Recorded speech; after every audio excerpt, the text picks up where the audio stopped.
Hello MotoGP fans, welcome back to ZNGP Today.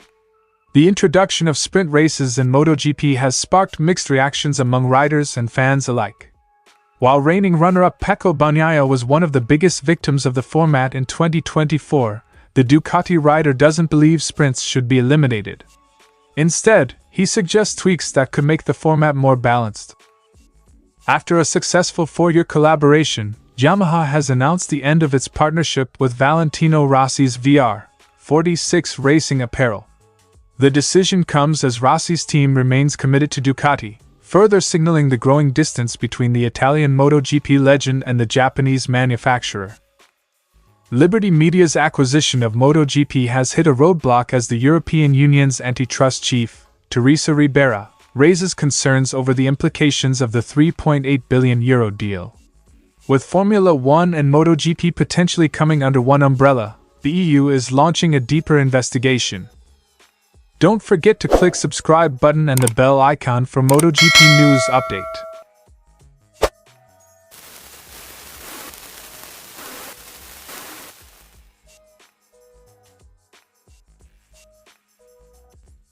The 2024 MotoGP season brought unprecedented drama, with Pecco Bagnaia's dominance in long races contrasting sharply with his struggles in sprint events. The Italian secured an impressive 11 victories in full-length races, including wins at iconic circuits like Losail, Mugello, and Sepang. However, his lackluster performance in sprints cost him dearly in the championship battle against Jorge Martin. "I'm the rider who has won the most this season, but with 8 zeros, it was still difficult to think I could be champion," Bagnaia admitted at Ducati's recent Campioni in Festa event. Despite his commanding form on Sundays, Bagnaia suffered multiple setbacks on Saturdays, including 5 zeros in key sprints at Jerez, Le Mans, and Montmello. Jorge Martin, on the other hand, capitalized on his consistency in sprint races to edge out Bagnaia by just 10 points and clinch the title. The sprint format, introduced in 2023, has reshaped MotoGP weekends by awarding half points in short races held at every event. While some argue that sprints add excitement and unpredictability, others feel they overshadow the traditional full-length races. "You have to adapt to what the rules are. The current system allowed me to fight for the title until the end, even with 8 zeros. In the end, it's balanced," said the Ducati star. However, Bagnaia acknowledged that sprints have changed the dynamics of the championship. He believes the format, while functional, could benefit from adjustments to better reward those who excel in both race formats. Bagnaia proposed the introduction of bonus points to enhance the fairness of the sprint format. These bonuses could reward riders who achieve exceptional results across the weekend, such as winning both races or setting the fastest lap. Although with the introduction of sprint races, they should consider incorporating some bonuses, perhaps for winning both races or for the fastest lap. "I don't know how, but those who are fastest should be rewarded," Bagnaia suggested. The Italian emphasized that MotoGP has always valued consistency, but the sprint format shifts the focus, impacting more than just race day strategy. "The arrival of sprints has attacked several fronts, and not just the spectacle. The way points are scored on a race weekend has changed a lot, and you have to get used to it," Bagnaia added. Bagnaia's reflections highlight the broader challenge facing MotoGP, balancing entertainment value with a fair and rewarding championship structure. While sprint races have increased unpredictability and fan engagement, they've also amplified the consequences of mistakes, as seen in Bagnaia's campaign. Despite his criticism, Bagnaia remains optimistic about adapting to the format and improving his Saturday performances. "Sprint races are something extra. They affect several fronts, and I have to improve on Saturdays. It's not my favorite format, but we must adapt," he concluded. As MotoGP continues to evolve, Pecco Bagnaia's suggestions offer a potential path forward to refine the sprint format. With the 2025 season on the horizon, the debate over sprints, and their impact on the championship, remains one of the sport's most pressing topics. Stay tuned for updates on potential changes as MotoGP shapes its future. Yamaha's decision to part ways with VR46 VR46 Racing Apparel marks a significant shift in the relationship between the Japanese manufacturer and Valentino Rossi. Once synonymous with Yamaha's dominance in MotoGP, Rossi has gradually distanced himself from the brand since his retirement. Lynn Jarvis, Yamaha's managing director, had hoped to secure Rossi's VR46 racing team as a satellite team for 2025 before stepping down after 25 years at the helm. However, Rossi and his team, led by Uccio Solucci and Pablo Nieto, opted to deepen their ties with Ducati instead. The VR46 team was my dream for Yamaha's future, but their commitment to Ducati made it clear our paths would diverge. Quote from Lynn Jarvis.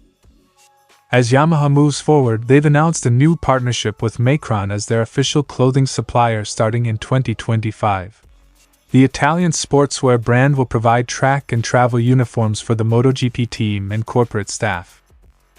I want to sincerely thank VR46 Racing Apparel for their dedication and hard work over the past 4 years. While our paths now separate, their contributions to our success have been invaluable. Quote from William Favero, Yamaha Marketing Director. The transition to Macron reflects Yamaha's renewed focus on its brand identity as they prepare for a challenging new chapter under the leadership of Paolo Pavizio, who will replace Jarvis next season. The separation extends beyond the apparel partnership. Rossi's ties with Yamaha once spanned multiple projects, including the supply of bikes for the VR46 Motor Ranch and Yamaha Master Camp. These collaborations will also end, highlighting the comprehensive nature of this split. Furthermore, Yamaha's Moto2 structure, which VR46 managed in recent years, will transition to Pramac from 2025, with riders Hassan Guevara and Tony Arbolino taking those seats. This is more than just a change in clothing suppliers. It's the end of a deeply intertwined relationship between Yamaha and Rossi, said an insider. Rossi's decision to stay with Ducati solidifies the Italian manufacturer's dominance. With Pramac moving to Yamaha, Ducati ensured VR46 would remain its second team, promising them exclusive access to the only GP25 bike outside the factory garage in 2025. Ducati's strategic move ensured they retained VR46's allegiance, a key step in their long-term plan for MotoGP dominance, industry analysts observed. As Yamaha and Valentino Rossi go their separate ways, this marks the conclusion of one of MotoGP's most iconic partnerships. While Yamaha charts a new course with Macron, Rossi's VR46 team continues to thrive under Ducati's banner.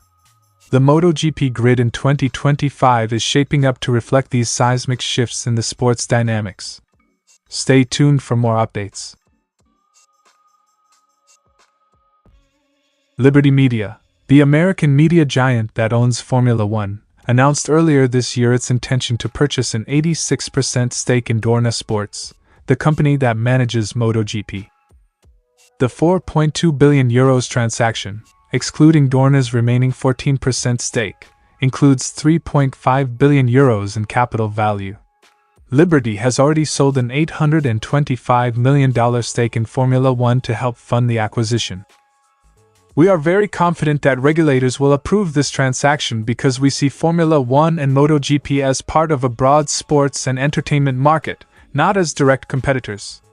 Quote from Greg Maffei, former Liberty CEO. Despite Liberty Media's confidence, the European Union's antitrust division has expressed reservations about the deal. Led by Teresa Ribera, the EU is worried about the potential dominance Liberty could wield over the broadcasting and streaming sectors by owning both Formula One and MotoGP. This concern is amplified by the 2006 precedent when the EU forced F1's previous owner, CVC Media, to sell MotoGP to prevent a monopoly in motorsport broadcasting. The integration of two major motorsport championships under one entity could restrict competition and harm broadcasting diversity. Quote from EU officials via Bloomberg. The EU is set to enter a Phase 2 investigation by the December 19 deadline, extending the review process by 90 days, well beyond Liberty's original end-of-year timeline for completing the deal. If Liberty Media fails to secure EU approval, the company will face significant repercussions, including a €126 million penalty to Dorna Sports.